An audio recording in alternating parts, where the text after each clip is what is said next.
Hello, my name is Jessica Jones, and I will be introducing and moderating this debate. The topic of this debate is whether or not technology is a threat to the future of not only ABA therapy, but also special education. Historically, ABA therapy is provided through in-person, face-to-face interaction. However, in lieu to recent advances in technology, it is believed that traditional approaches to ABA therapy will soon be replaced by technology. The participants in this debate are divided into two groups. We have a pro group that argues that the use of technology in ABA and special education is a great way to bring services to previously isolated individuals, get information from experts in the field, and that is also a great tool for increasing social skills. The con group, however, argues that there are security risks that are a violation of HIPAA and the ethics code. Also, they question the validity of the use of technology as a means of improving social skills and express concerns about the effect of video supervision on IOA and treatment fidelity. Today with us, we have Nick,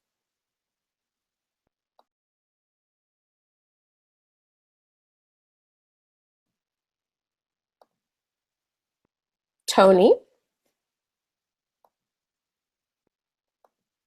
Corey, and Julia. Nick and Tony are representing the pro group, and Corey and Julia will represent the con group. I will also be acting as a member of the pro group during our debate. Our first topic of discussion will be the security of technology-based services. At this time, we will hear from Nick from the pro group. Thanks, Jessica. As Jessica said, there has been in the last few years, or in the last decade, there has been a huge increase in the amount of technology, not only in the size and power of technology, but also its availability. Technology has become cheaper and more easily affordable, and it's also had more access. Along with that, there are several instances of data hacking, whether it's from a teenager in his parents' basement who just wanted to feel around the darknet for the first time and doesn't really know what he's doing, or she, to a group of hackers who have the sole intention of hacking into a database in order to obtain financial information, really any information whatsoever for either personal gain or activism or something along those lines. One of the big things about any form of special education and ABA is that we are trying to protect our clients' information at all times through HIPAA. And when HIPAA was started, the internet wasn't a thing, or it wasn't very big at the time. And it was more based towards paper copies, physical copies, things getting lost or taken out of a lockbox in someone's office. With the recent advances in technology, obviously that needed to be updated. So what was updated was the first one in 2009 called the Health Information Technology for Economic and Clinical Health Act, or HITECH, was part of the American Recovery and Reinstatement Act that was written in 2009. And this was the ground floor. This is basic. Basically, it stated first off that because electronic communication was becoming stronger and more effective and more easily reachable, that everyone needed access, if they wanted it, to their electronic information. So their medical files, their personal health information, or PHI, if they requested it, needed to be given to them electronically. But with that, there also were some security concerns, and those security concerns were attributed and targeted through this. There was a lot of fine increases. The fine increased to a maximum of $250,000 for willful negligence or non-compliance when it came to electronic technology breaches. If a business was found to not meet the standards set forth by HITECH, they could be fined up to $250,000. It was basically an idea of scaring these businesses into complying with the code. And I have a visual to show, and it actually helps demonstrate this. as you can see here in this graph, the HIPAA breaches in 2003 were fairly low, but then they started to rise as technology became more available. But in 2013, it peaked. And what happened in 2013 was they added what was called an omnibus to the high-tech app, which basically strengthened and it strengthened the requirements for the encryption protocols necessary to protect the private healthcare information. Specifically, what happened was they strengthened privacy and security protection for an individual's PHI. They modified the breach notification rule for unsecured protected healthcare information, which developed more objective standards for assessing healthcare provider liability. So because the standards set forth earlier weren't as clear and weren't as general and broad as they would like them to be, so they revamped those. They outlined the Office for Civil Rights Enforcement strategies. So if there was a breach, how was this office supposed to come in and follow protocol and question people and make sure that everything was filled out and done properly? The big thing that happened, though, was the penalty for noncompliance increased from $250,000 maximum to a $1.5 million maximum. And as you can see through this graph, the total number of breaches in 2013 before the omnibus was enacted was 4,465, whereas after it was enacted in 2014, it dropped down to 1,954 total breaches. So that's almost a 3,000 total number frequency breach drop in only 1 year after this was enacted. So clearly they're doing something right. And furthermore, there is evidence that shows that there are actually a lot more personal or physical paper breaches than there are electronic breaches. So even now, the electronic breaches are far less populous than the paper breaches. The other big thing that the omnibus started, was it changed the breach report requirements. So it had a lot more on the individual and on the business. So for example, if you're caught using a personal device with and using your company's information or using a client's personal information without your company's go ahead, you could be fined. Whereas if your company said, hey, we want you to use your personal laptop, personal phone, personal iPad, whatever, and didn't protect that and build the encryption for you, they're at fault and they can be fined for it. There are two more links that we unfortunately don't have time to go over. One is the list of all the breaches, and the other is a YouTube video that shows that is kind of what a breach training is. But I will put those in the description of the video, so if you want to afterwards, you can go through and look at those. Thank you very much. Thank you, Nick. At this time, we will hear from Julia from the con side. Thank you, Nick. You bring up some really good points in shedding light on the argument that technology doesn't pose a threat to confidentiality, but I still have some hesitations as a special education teacher that my students' information is not being kept as safely as it should. While the regulations have increased recently, there are still various concerns that we should consider. In regards to security, healthcare professionals, although you mentioned they should be using the device that their company gives them, it doesn't always happen that way, as we know. And mobile devices are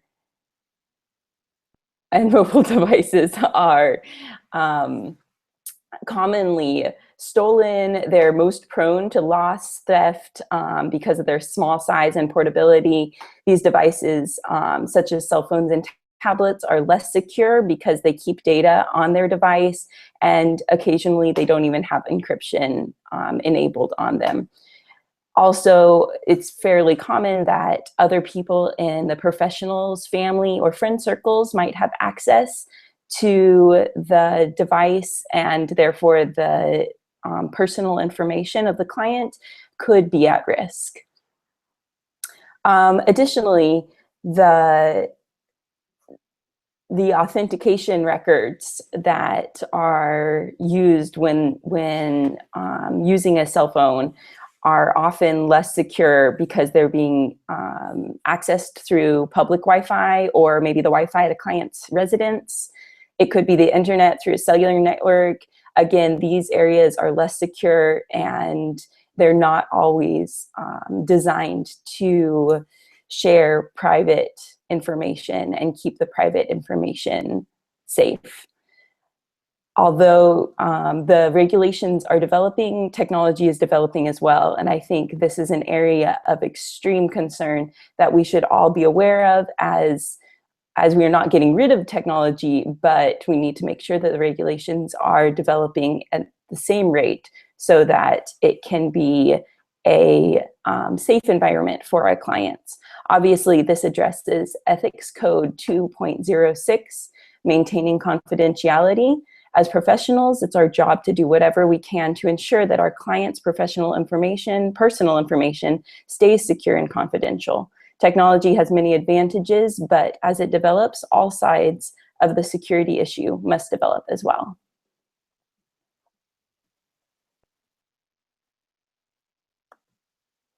Thank you for that so much, Julia. Our next topic of discussion will be technology acting as a substitute for special education professionals services. At this time, we will hear from Tony from our pro group. Hello, everyone. My name is Tony, and I believe that technology can be a great substitute for special education professionals and also social interactions with peers when resources are limited, especially in different geographic areas. Computers include desktop computers, laptops, handheld devices such as iPod, iPhones. They're all can be conditioned reinforcers for children with autism. And then you can use them to, and they have inherently reinforcing characteristics within themselves. Computers can be used to teach a lot of different varieties of skills, such as facial recognition, predicting emotions, problem solving, improving vocabulary, enhanced generative spelling, enhanced vocal imitation, increased play-related statements, and improved reading and communication skills. And a growing body of research is actually showing that computer-based instructions result in benefits such as increased motivation, decreased inappropriate behavior, and increased attentions, and sometimes result in increased learning compared to traditional methods such as a live instructor. An example would be in the Chen and Bernard Opitz study. They showed a live comparison. They compared live personal instruction to computer-based instruction, and they found that they found better motivation and fewer behavioral problems with a computer-assisted instruction for 3 out of the 4 participants. In the study conducted by Hopkins and colleagues, the participants practiced social skills such as attending to eye gaze, discriminating facial expressions, and recognizing emotions. And all of this was simulated in a natural environment using realistic avatars. And all of these participants showed improvements in facial recognition, emotion recognition, and social interactions in the natural environment. So this study actually supports prior research that emotion recognition and facial recognition abilities learned in a laboratory setting can be applied to realistic natural setting. And the big concern is that will these skills be able to generalize to the natural setting? And actually there are mixed results with generalizability for skills like improving vocabulary and problem solving. The children are having difficulties generalizing it to the public, to the natural environment. But for skills like, for social skills like eye gazing, facial recognition, and reading and communication skills, those skills have actually shown a positive correlation in the natural environment. So they are actually automatically applying those skills right after training. Other benefits of using a computer-based program instead of a live instructor includes unlimited control of stimulus presentation that allows researchers and clinicians to present repeated learning trials in identical and systematically varied format. The reinforcement can be will be immediately delivered, and the delivery of reinforcement can easily be changed for schedule thinning purposes and varied to reduce the likelihood of satiation. And another concern that many parents have with using computer-based program is that they're afraid that their kids, it might promote isolation and decrease interpersonal interactions with their children. But with a computer-based program, you can actually program the program to use two players at the same time, so that two children can cooperatively use the same program, maybe using a joystick, and learn at the same time. And in the following video, it demonstrates a child learning through using realistic avatars in a natural, simulating a natural setting, and how it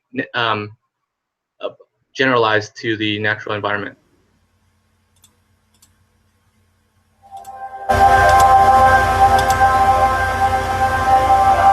Mitchell Meisler paddles through a game of ping pong with friends, at ease with the social interaction. But that wasn't always the case for this 16-year-old living with autism. He does struggle somewhat with his social interactions, mainly because of his language being affected. New research from UAB shows a computer software program called SPCE helps kids like Mitchell recognize facial expressions and emotions, helping his social interaction with others. We anticipated some changes in their ability to recognize faces and emotions, but we also found that the kids improved both at home and on the playgrounds with their interactions with their peers and with their parents. In this game, the user focuses on a specific part of the avatar's face, where the eyes and other features non-verbally express emotion. This is actually animation, so that the computer is actually interacting with the takeaway message from the research is basically using these computer-based avatars for interaction to teach the facial expressions and possibly even research. In addition of these games format engaged kids like Mitchell, who says he loves computer games. Yes, I do. The repetition does help him learn. So, where a typically developing child, it may just take 3 or 4 times, after the 50th time, maybe something clicks and helps him generalize to another social situation. He's really learned to read those emotions, to know if I'm happy or if I'm angry, and then even more of the complicated ones, like if I'm worried or if, of course, sad.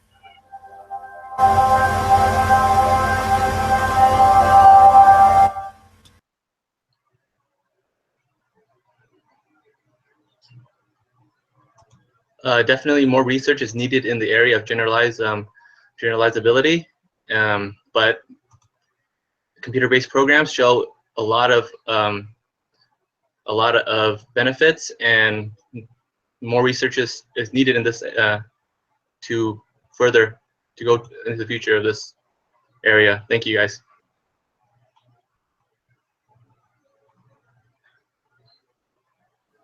Thank you, Tony. At this point, we will hear from Corey on the con side. Hi, everyone. My name is Corey. I'm the parent of a child who has an IEP in the school, and I'm going to be speaking to you from a parent's point of view. I appreciated the video that Tony showed us about the young man who was able to generalize those facial recognition skills. Unfortunately, there isn't a lot of research out there showing that these generalizations of skills occur without additional teaching being needed in order to generalize the social skills. Another big factor in not wanting to use a lot of technology exclusively to teach social skills is that it is very difficult to do incidental teaching when you're using computer-based programs or iPad programs. It's virtually impossible, actually, to see the reaction of the student, backtrack, and incidentally teach something that a teacher might see needs to be taught in that moment. Most important to me when we talk about using technology to teach social skills, and not just social skills, well, communication probably being the biggest social skill, is its cost. And this actually brings up Ethics Code 1.05, discrimination based on socioeconomic status. There's a slide that will be brought up here in just a moment that is going to show you that in rural parts of our country, the slide shows rural Alaska, the annual household income is only about $26,000 a year. Now, when you think about $26,000 a year and you consider that a gallon of milk costs $8 and heating fuel might be very similar, 26 grand is not very much money. If you then ask the family to purchase an iPad for $580 and then communication software, which may cost about $250, you're really asking the family for something that is completely undoable. The average cost of high-speed internet in rural Alaska is over $192 a month. Again, when you have an annual household income of $26,000, this again is something that really would put the family at a financial bind. I speak of Alaska because we're talking about using software technology in rural areas of our country, and rural Alaska is definitely the largest rural area in the United States. So let's talk for a minute about what this might look like. In a school district, within the schools, the school may be able to provide the iPad. They may be able to pay for the Prolo to Go or whatever software they want to use for communication. And so while a child's at school, they'll have access to technology in which they can use to learn their social skills, to communicate with each other and with their teachers, and to get their needs and wants met. Most often, the schools do not let the children take this equipment home. It's just too costly, and the schools don't want to run the risk of something happening to their expensive equipment. So a child can talk and communicate for 6 to 8 hours a day, but once they leave that building, they can no longer communicate. Their communication device is taken away from them. This poses an incredibly huge ethics dilemma for us as professionals and as parents. What are we going to do? How are we going to help our children be able to communicate and be able to learn social skills when they're not in school and when we have very limited income and the cost of technology is so very costly? This is really an area that needs to be explored more before we decide to pull teachers out of classrooms and pull ABA therapists in an exchange use technology. Thank you, Jessica.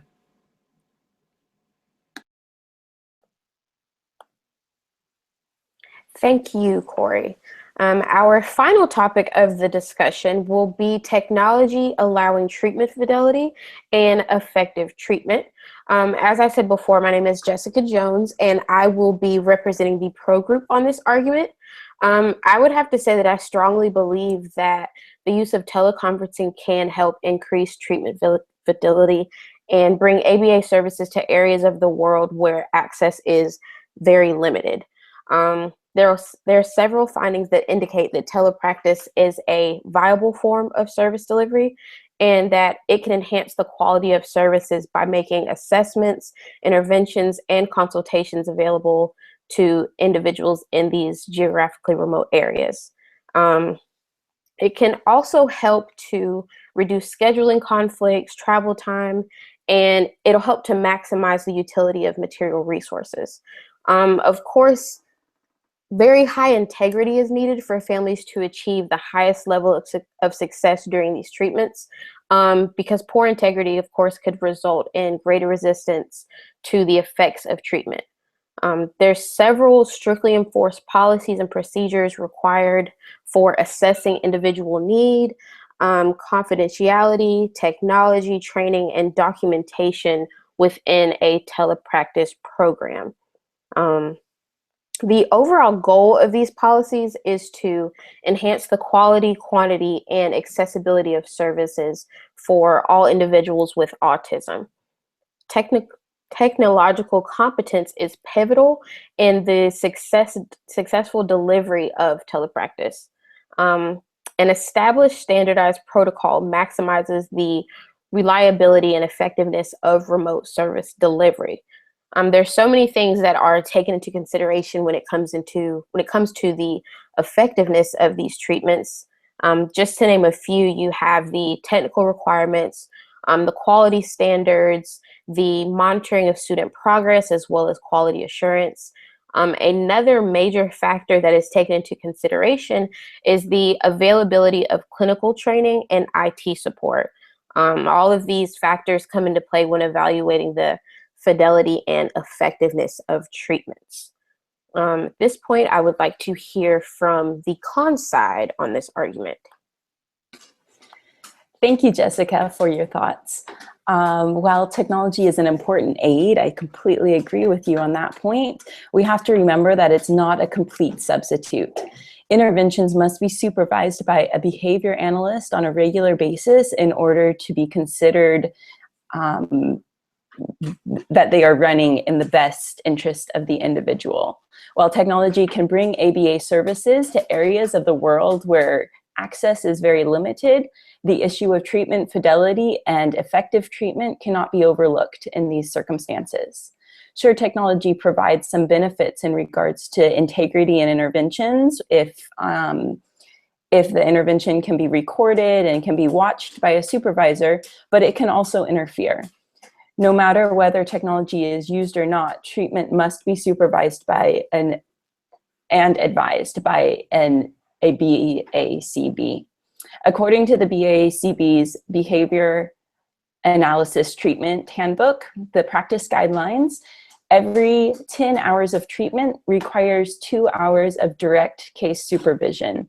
And in this case, if the treatment is given online or electronically, then there could be concern that the treatment would not be supervised sufficiently, because without a consultant being present, there could be environmental factors that go overlooked due to restraints caused by the technology. I believe Corey has some more direct experience and can speak into this topic further. Thanks, Julia. I do. And I'm also going to reference an article entitled The Evaluation of Environmental Antecedents Necessary for a Full FBA. Within this article, it talks quite extensively about how in order to conduct an FBA appropriately, the BCBA, the person conducting the assessment, needs to see the full environment and needs full access to it. There's a slide that's going to come up here in just a minute. And what it is actually is a picture of a webcam screen. So when the picture comes up, you'll notice in the lower right-hand corner, there should be a little picture of myself as I sit at a desk. And the big picture is of a gentleman that's actually a friend of mine.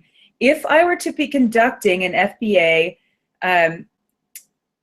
through a webcam, all I would be able to see would be this gentleman, the window behind him, and just maybe 3 to 4 feet on either side of him. I can't see anything more than 2 or 3 feet in front of him. I don't know if there's somebody standing in the doorway. I certainly don't know what happened to him earlier in the day. I don't know what kind of reinforcers were made available to him. I have no knowledge besides what he or another person in his general vicinity tells me. A full FBA cannot be conducted this way because I do not have access to the entire environment, nor do I know anything about any antecedents in his environment at that point in time. I think that in order for this field to continue, the field of using technology to conduct FBAs and do ABA therapies, consideration needs to be given into the antecedents, the environment, and giving the BCBA direct access to all of the information that they need, not just what is directly in front of them. Back to you, Jessica.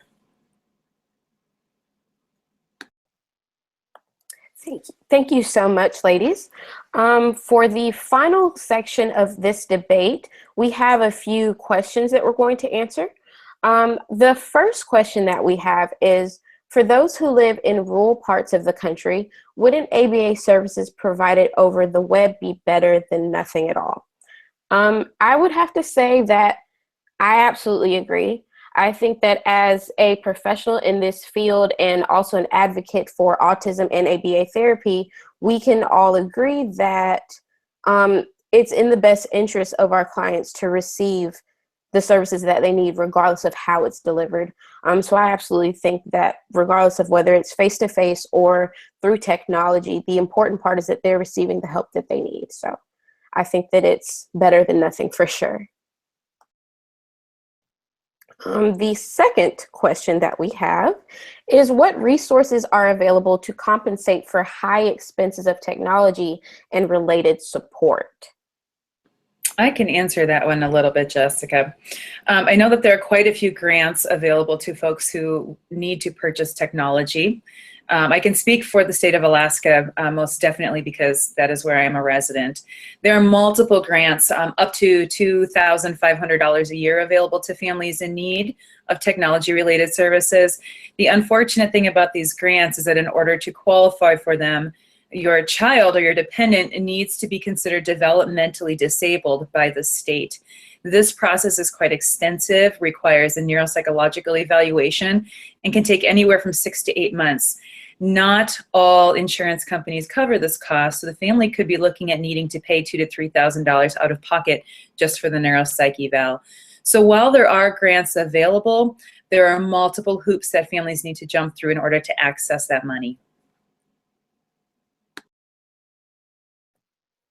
Thank you, Julia. That is a very valid point. Our next question is, will my child automatically apply the social skills learned from computer-based programs to real-world interactions? The results in the research are mixed in this area.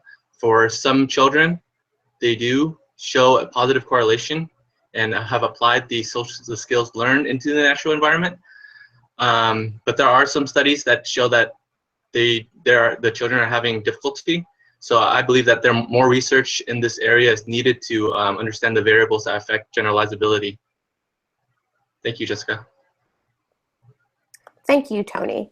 Our next question is, are computer-based programs effective as a learning tool and reinforcement by being used at the same time on the same device? Well, Jessica, after speaking with quite a few of the BCBAs that I work with, I would have to say that not necessarily. I know that often they struggle with children who would prefer to use their devices for entertainment purposes instead of for social skills and communication. And that sometimes it can be a real challenge for the families to help the families understand what this technology is needed for. Families might want to use iPads and computers to surf the web, or they may take away an iPad from a child as a way to punish them, even though this iPad is the child's only way of communicating.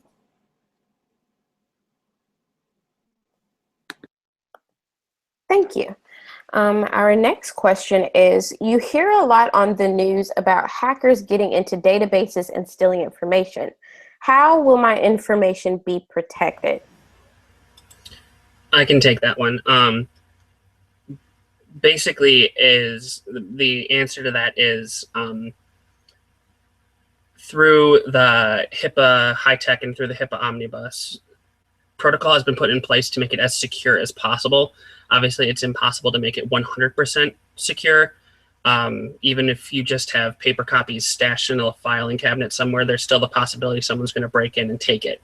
So through these updates and through rising technology, we are attempting to make it as safe and secure as possible online. And from that graph that I showed you earlier, obviously we're succeeding in some form or another because it has dropped significantly in recent years.